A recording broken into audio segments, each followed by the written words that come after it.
Assalamualaikum. Okey, hari ni kita nak buka cover set bemper ni. First kita buka skru ni.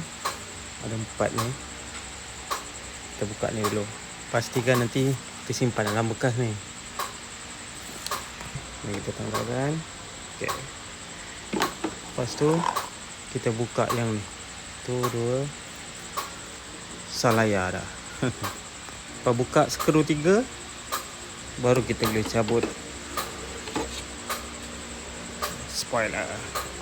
Okey, next kita kena buka skru. Skru ni ada 2, 3. Nanti cek skru ni balik. Ni ada 1. Okay.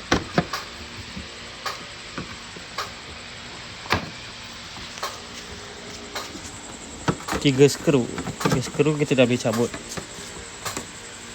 Okey. Next kita baru buka skru ni.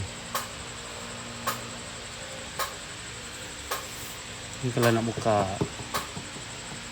tank. Okey. Bawah dia ada 1, 2. Okey, bila kita dah buka skru bawah tu kita tarik macam ni. Ada klip. Okey, dah tercabut. Tangan pun kita kena cabut. Dekat sini ada 1.